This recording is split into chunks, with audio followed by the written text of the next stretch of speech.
Hello and welcome to Clydebridge Station. This is the first of two updates for September 2018. The main update will actually follow later on, but in this video, September arrivals, I'm going to show you three brand new arrivals on the layout, all of them locomotives, and I'm going to give you my thoughts on a new release from Bachmann, which will eventually be on here as well, but it's not a locomotive. The other update, the other part of this month's update will be the actual proper update, looking at the work that's been done on the layout, and you can actually see some bits of it already. So without further ado, we'll get the first of the three locomotives that I've got brand new and let you see them.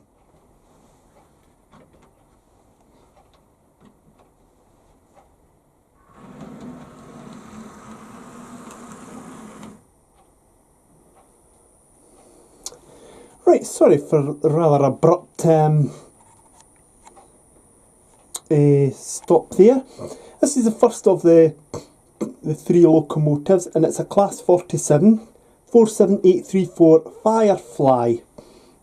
Now, this was bought by myself on eBay, and it was DCC fitted when I bought it. It carries Intercity Swallow livery, as you can see there. And this is exactly how it would have run in about 1989-1990. The locomotive had one minor problem on it when I got it, and it's still slightly apparent yet, because you could see there's a little lean to the body there. Now, the actual early problem that I had was that the body was actually going down there, and was actually causing this bogie here not to be able to turn properly. But a local model shop seems to have resolved the issue. The other thing about this locomotive is you can see that it stops rather abruptly. That's something I'm going to just have to get used to, because it is otherwise a pretty good runner. The locomotive was delivered DCC fitted, so I just had to program it. And for those that are wondering, the locomotives, I'm programming them by using the last three digits. That way there'll be no duplication. So this one will be numbered 834 on the Hornby Elite controller. The locomotive correctly has the cab recess where the head code panels were on both ends with the different styles. And it is also correctly painted with the red buffer beams as it would have had in real life. The nameplates, as you can see there, they're not the etched nameplates, but the livery has been picked out very well, and the Intercity Swallow livery is pretty accurate, I would say, on that. So that's the first of the three locomotives.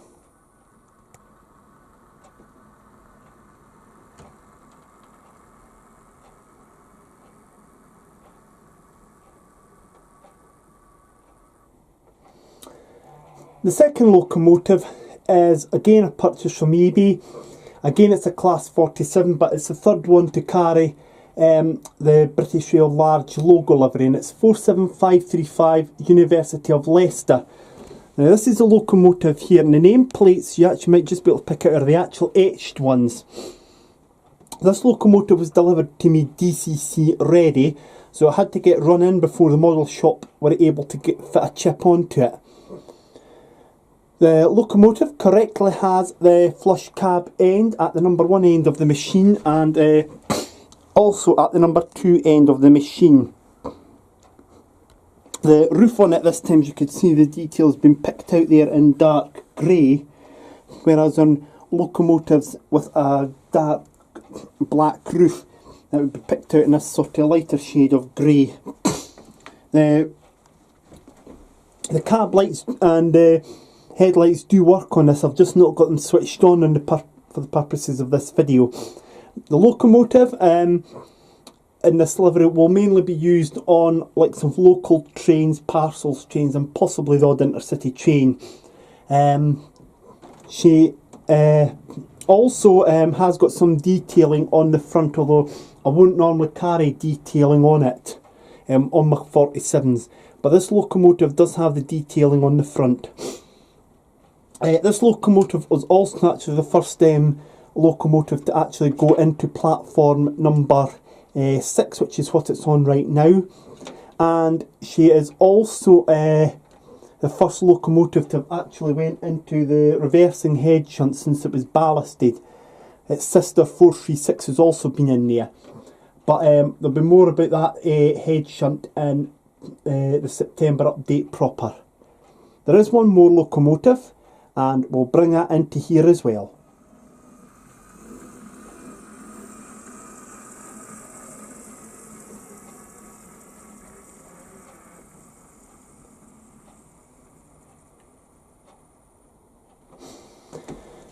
Yeah, this is the third locomotive, and it's a Class 08 shunter. Like the two Class 47s I showed you, this is by Bachmann, and it's 08818. It's the first and so far only weathered locomotive on my layout. Now we'll just bring the camera to there, and it's in the BR blue livery. It would have carried in the 70s and 80s, and in, I suppose, into the 90s as well. And this means that it'll be able to be used for shunting regional railways, ScotRail and intercity stock, as well as parcels. Now the locomotive, when I first got it back with its chip and programmed it, it was a bit groggy at first for running, but it seems to be a lot better now. I have noticed that it does take a wee while for it to actually slow right down and stop. And that's something that I could get used to. What I wouldn't want to get used to with this is that the couplings on here look like NEM couplings, but they're actually similar to what you would get on a Hornby coach at the moment, or certain Hornby coaches, where rather than going to an NEM pocket, it actually slides up into a wee slot. And therefore I would imagine care would have to be taken when pulling certain types of stock. You certainly don't want to be losing couplings. You'd only need to lose them once to get frustrated. The locomotive has actually also been in the reversing head shunt in the depot, and you might be interested to know it has also pulled some coaches in and out of there, so we'll get that done later on again. I'll do a wee running session video with it using the sleeper stock for you. The engine itself otherwise runs quite well, and when it's shunting in the depot, it'll be the cab end that'll be coupled up to coaches. When it's down here shunting the sleeper stock and the parcels train, it'll always be the nose end. That's just how I've decided to do it. Now, while I'm here, there is one other bit I have to say to you. In the current edition of Rail Express magazine, which at the time of filming is the October 2018 copy, there is in the Rail Express Modular Supplement a feature on the brand new Bachmann DBSOs, which are going to be released very soon to the general public. Now this is not a Bachmann DBSO, you can tell that straight away, but this is actually an Airfix kit that I bought on eBay several years ago. Bachmann first unveiled their DBSOs at Model Rail Scotland, and they'll be initially in two liveries, the blue-grey livery and the ScotRail livery that's presented here. Now I'll be getting the ScotRail liveried one to go with my Oxford Rail Mark III coaches when Oxford Rail actually get their finger out and release the bloody things. But the actual Bachmann coaches themselves, the Mark II DBSOs, will actually be fitted with DCC as standard. Unlike their Mark II aircons which are releasing soon, and I've got them on order from Hatton's and Intercity livery, you have the option with the Mark II aircons of DCC or not DCC, and I went for the not DCC option. But the DBSO will only feature DCC, and it's not an option whether to have it or not. I can understand why for the cab lights it will be represented on there. Another thing about the new Bachmann DBSOs, and I'm not sure again about this, I mentioned this to them back in February at Model Rail Scotland. The NEM pocket can either take a coupling at the cab end or the cow catcher. Now that actually means that if you put the cow catcher in, which is what I'll be doing, it means that you can't put a coupling on this end, so you can't simulate trains where there wasn't a push-pull locomotive fitted, and so a locomotive had to pull with the DBSO being the immediate coach behind. And I've actually been on a train like that many years ago, as well as seeing a few. So that was one little cause of concern that I have for that, unless people can try and get around that somehow, but I'm not sure how. Otherwise, the DBSO seems to be quite an impressive machine, and although I haven't pre-ordered it yet, I think I will go ahead and order it when it gets released in its ScotRail livery, to go with the Mark III Oxford Rail coaches when they do get released.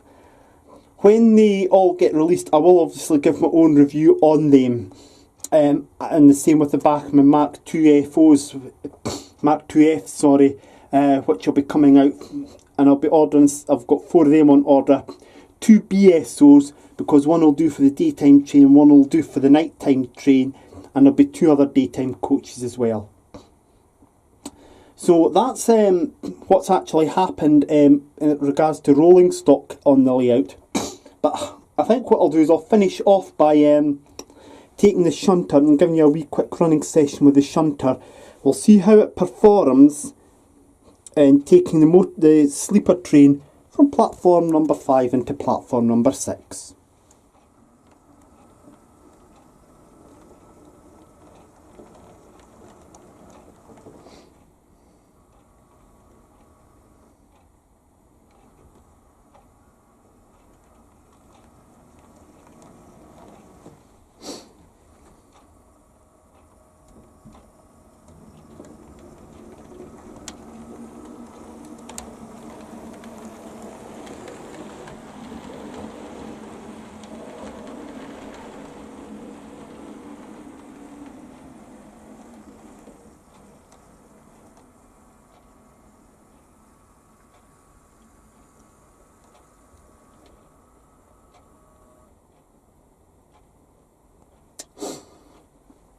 There we go, eventually we've managed to get it in. It is still a bit sluggish, but I reckon with running it in several times it should eventually clear. And as you can see, that's the sleeper stock now in the motor rail bay. So that completes this bit of the September's update. The rest of the update, which will be a separate video, will look at what I've actually done on the layout throughout September. And you've probably seen some of it already, but in this video, but I'll go into more detail with that with you. So thank you very much for watching this update, and we'll see you for part 2. Bye bye for now.